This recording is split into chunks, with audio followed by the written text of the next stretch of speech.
एक बेटा ऐसा भी। भाव विभोर कर देने वाली कहानी। माँ, मुझे कुछ महीनों के लिए विदेश जाना पड़ रहा है। तेरे रहने का इंतजाम मैंने कर दिया है।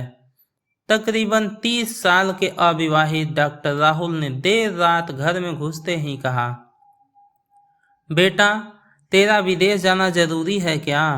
माँ की आवाज में चिंता और घबराहट झलक रही थी। माँ, मुझे अमेरिका जाकर कुछ रिसर्च करनी है। वैसे भी कुछ ही महीनों की तो बात है, राहुल ने कहा। जैसी तेरी इच्छा, धीमी आवाज में माँ बोली। और छोड़ आया राहुल अपनी माँ निर्मला देवी को पड़ोस वाले शहर में स्थित एक वृद्धाश्रम में। वृद्धाश्रम में आने पर शुरू शुरू में हर बुजुर्ग के चेहरे पर जिंदगी के प्रति हताशा और निराशा साफ झलकती थी। निर्मला देवी के चेहरे पर वृद्धाश्रम में आने के बावजूद कोई शिकायत तक न थी। एक दिन आश्रम में बैठे कुछ बुजुर्ग आपस में बातें कर रहे थे। उनमें 2-3 महिलाएं भी थीं। उनमें से एक ने कहा, डॉक्टर का कोई सगा संबंधी नहीं था जो अपनी माँ को यहाँ छोड़ गया?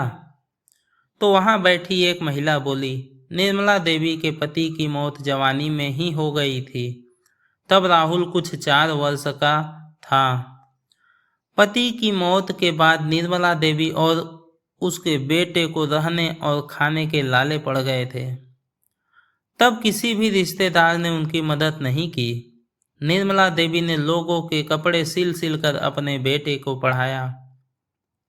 बेटा भी पढ़ने में बहुत तेज था, तभी तो वह डॉक्टर बन सका।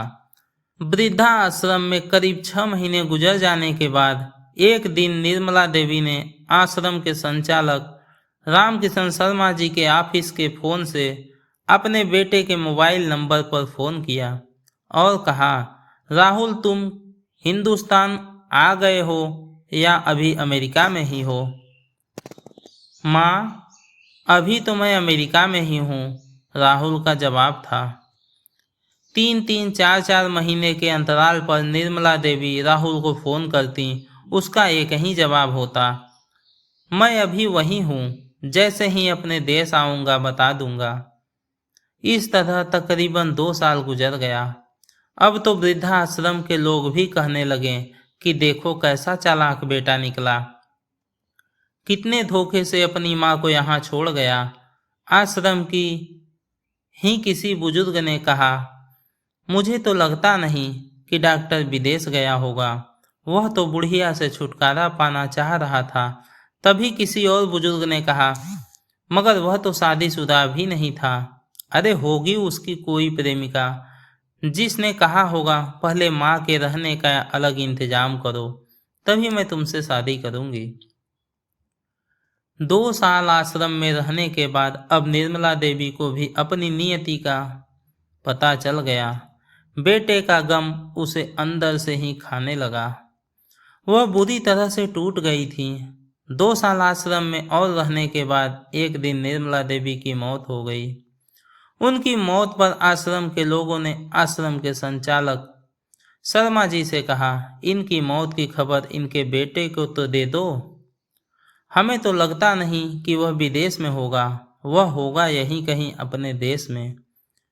उनके बेटे को मैं कैसे खबर करूं? उसे तो मरे 3 साल हो गए। शर्मा जी की यह बात सुनकर वहां पर उपस्थित लोग सन्न हो गए। उनमें से एक बोला, अगर उसे मरे 3 साल हो गए तो निर्मला देवी से मोबाइल पर बात कौन करता था? वह मोबाइल तो मेरे पास है, जिसमें उनके बेटे की रिकॉर्ड आवाज है। शर्मा जी बोले, पर ऐसा क्यों? किसी ने पूछा। तब शर्मा जी बोले, करीब 4 साल पहले राहुल अपनी माँ को यहाँ छोड़ने आया तो उसने मुझसे कहा, शर्मा जी, मुझे ब्लड कैंसर हो गया है। मैं डॉक्टर होने के नाते मैं यह अच्छी तरह से जानता हूँ कि इसकी आखिरी स्टेज ने मुझे बहुत तकलीफ होगी। मेरे मुंह और मसूड़ों से खून भी आएगा। मेरी यह तकलीफ माँ से देखी ना जा सकेगी। वह तो जीते जी मर जाएगी, मुझे तो मरना ही है। मैं नहीं चाहता कि मेरे कारण मेरे से पहले मेरी माँ मरे। मेरे मरने के बाद 2 कमरों का हमारा छोटा सा फ्लैट और जो भी घर का सामान आदि है वह मैं वृद्धाश्रम को दान कर दूंगा। यह दास्तां सुन वहां पर उपस्थित लोगों की आंखें भर आई। निर्मला देवी का अंतिम संस्कार आश्रम के ही एक हिस्से में कर दिया गया। उनके अंतिम संस्कार में शर्मा जी के आश्रम में रहने वाले बुजुर्गों के परिवार वालों को भी बुलाया।